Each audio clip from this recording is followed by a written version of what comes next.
নমস্কার বন্ধুরা, আমার চ্যানেলে স্বাগত। আমি আজকে আপনাদের সাথে শেয়ার করতে চলেছি অয়েল, ঘি, বাটার ফ্রি বিরিয়ানি। চলুন রেসিপিটি শুরু করা যাক।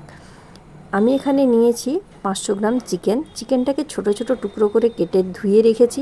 এতে দিয়ে দিলাম পরিমাণ মতো লবণ, 1 চামচ জিরের গুঁড়ো, 1 চামচ ধনের গুঁড়ো, অল্প একটুখানি হলুদের গুঁড়ো, আর এর মধ্যে দিয়ে দিচ্ছি কাশ্মীরি রেড চিলি পাউডার পরিমাণ মতো, আর দিয়ে দেবো বিরিয়ানি মশলা। আপনারা যে কোনো ব্র্যান্ডেরই বিরিয়ানি মশলা ব্যবহার করতে পারেন। দিয়ে দিলাম 3 চামচ আদা, রসুন আর পেঁয়াজের পেস্ট।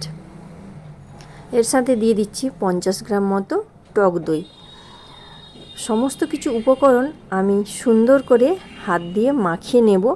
তারপর এটাকে ম্যারিনেট করে আমি রেখে দেব 30 মিনিটের জন্য। আপনাদের যদি হাতে টাইম থাকে আরও বেশি টাইম রাখতে পারেন। যতক্ষণ মাংসটা বেশি ম্যারিনেট করে রাখতে পারবেন ততই ভালো। অন্যদিকে আমি এবার ভাতের জন্য জল বসিয়ে দিয়েছি, আর জলটার মধ্যে দিয়ে দিলাম বেশ কিছুটা পরিমাণে লবণ, যেন জলটা নোনতা নোনতা হয়। আর চালটা কিন্তু আগে থেকে আমি ধুয়ে ভিজিয়ে রেখেছিলাম 30 মিনিট মতো। আমি এদিকে ভাতটা রেডি করে নেব। মোটামুটি 80% সেদ্ধ হয়ে যাবে, এরকমভাবেই ভাতটা রেডি করতে হবে, সবাই আপনারা জানেন। ভাতটা দিকে রেডি হতে থাক। অন্যদিকে আমি এবার প্রিপারেশনটা শুরু করে দিই রান্নার। আমি এখানে লোহার কড়া ব্যবহার করেছি, দেখেছেন কড়াইটাতে এক ফোঁটাও কিন্তু তেল দিইনি। এর মধ্যে দিয়ে দিলাম 2টো মিডিয়াম সাইজের কুচিয়ে রাখা পেঁয়াজটাকে দিয়ে লো টু মিডিয়াম ফ্লেমে আস্তে আস্তে আমি নাড়ছি। আর দেখুন পেঁয়াজটা কিন্তু কালার চেঞ্জ হতে শুরু হয়ে গেছে, কালার চেঞ্জ হয়ে গেছে, মোটামুটি ভাজা ভাজা হয়েছে। এবার দিয়ে দিলাম ম্যারিনেট করে রাখা চিকেনটা দেওয়ার পর গ্যাসের ফ্লেমটা লো টু মিডিয়ামে রেখে প্রথমে আমি 3 থেকে 4 মিনিট চিকেনটাকে ভালো করে মিশিয়ে নেব। ঢাকা চাপা দিয়ে বেশ কিছুক্ষণ সময় ধরে চিকেনটাকে আমি রান্না হতে দেব। দেখুন অনেকখানি কিন্তু জল বেরিয়েছে এই চিকেনটা থেকে।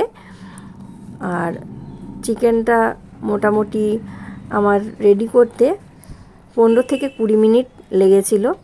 তো ঢাকা দিয়ে মাঝে মধ্যে ঢাকনা খুলে এরকমভাবে চিকেনটাকে কষাতে হবে।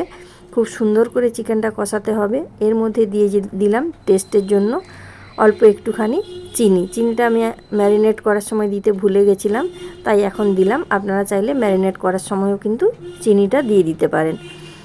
আবারও সুন্দর করে লো টু মিডিয়াম ফ্লেমে কষাতে থাকছি। আর দেখুন চিকেন থেকে কি পরিমাণে জল বেরিয়েছে। চিকেনটার মধ্যে আমি কিন্তু একটুও জল দিইনি, জল ছাড়াই কিন্তু চিকেনটা হয়ে যাবে রান্না। আর দেখুন কতখানি তেল ভেসে উঠেছে, একদম সুন্দরভাবে মাংসটা রেডি হয়ে গেছে। এবার আমি এখান থেকে বেশ কিছুটা পরিমাণে তুলে নিচ্ছি মাংস, আর গ্যাসের ফ্লেমটা এই সময় বন্ধ করে দিয়েছি। এইভাবে আপনারা একবার বাড়িতে রান্না করে দেখবেন, বাটার, ঘি, তেল ছাড়াই। আর কাউকে যদি না বলেন সে কিন্তু বুঝতেই পারবে না যে এটাতে কিছু নেই। খেতে কিন্তু অসাধারণই হয়েছিল। আমি যেহেতু পরে ভয়েস দিচ্ছি তাই বলতে পারলাম। তো দেখুন এবার এই চিকেনটার উপরে আমি ভাতটা যে রেডি করে রেখেছিলাম ওই ভাতটা একটা সুন্দর লেয়ার করে দিচ্ছি। তো আমার যেহেতু পরিমাণ কম সেই জন্য আমি একটা লেয়ার দিচ্ছি। আপনাদের যদি পরিমাণ বেশি থাকে আপনারা যেভাবে লেয়ার করে সেভাবেই দিতে পারেন।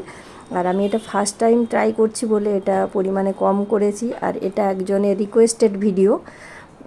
তো আগে থেকে আমি বিরিয়ানির জন্য আলুটা সেদ্ধ করে রেখেছিলাম লবণ দিয়ে। বিরিয়ানিতে আলু ছাড়া কিন্তু একদমই জমে না, সেই কারণে আলু তো দিতেই হবে। আর এটা একদম ভাজা নেই, আলুটা খালি জাস্ট লবণ দিয়ে সেদ্ধ করা। এবার সুন্দর করে সাজিয়ে দিয়েছি। আর আলুটা যেহেতু সেদ্ধ করা তাই চিকেনের এই গ্রেভিটা আলুর উপর আমি অল্প অল্প করে দিয়ে দিচ্ছি, যাতে ফ্লেভারটা আলুর মধ্যে যায় আর আলুটা খেতেও ভালো লাগে। তো সুন্দর করে আমি চিকেনের টুকরোগুলো দিয়ে সাজিয়ে নিচ্ছি। আর এটা হচ্ছে আমার এক জামাইবাবুর রিকোয়েস্টেড ভিডিও। তিনি হচ্ছে হার্টের পেশেন্ট প্লাস তার সুগার আছে, তো সেই কারণে তিনি একটু অয়েল ফ্রি বিরিয়ানি খাওয়ার জন্য চেষ্টা করছেন। কিন্তু রেসিপিটা আমি বানিয়ে তাকে উপহার দেওয়ার চেষ্টা করলাম। একদিন নেমন্তন্ন করে অবশ্যই তাকে খাওয়াবো। এবার দিয়ে দিলাম বেশ কিছুটা পরিমাণ কেওড়া জল, 1 চামচ মতো দিলাম, আর দিয়ে দিলাম মিঠা আতর, আর এখানে দিয়ে দিচ্ছি 1/2 কাপ পরিমাণ গরুর দুধ। দিয়ে ভালো করে সমস্ত কিছু উপকরণ গুছিয়ে নিয়ে এবার একটা ঢাকনা চাপা দিয়ে একটা ভারী জিনিস এর মধ্যে চাপিয়ে দিতে হবে। আমি এখানে একটা ওই নোড়া দিয়েছি, তো দিয়ে এটাকে লো ফ্লেমে 15 মিনিট মতো রান্না হতে দেব। 15 মিনিট পর আমি গ্যাসের ফ্লেমটা অফ করে দিয়ে ঢাকনাটা খুলে নিচ্ছি। আর দেখুন কি অসাধারণ হয়েছে দেখতে, কালারটা তো দেখেই মন ভরে গেছে। আমি ফার্স্ট টাইম ট্রাই করলাম, আর পরে ভয়েস দিচ্ছি বলে বলতে পারলাম এত সুস্বাদু হয়েছিল খেতে। কাউকে না বললে সে কিন্তু বুঝতেই পারবে না এর মধ্যে অয়েল ঘি কিছুই নেই। আপনারা একবার এইভাবে বাড়িতে ট্রাই করে দেখবেন। যদি ভালো লেগে থাকে লাইক কমেন্ট শেয়ার করবেন। ধন্যবাদ।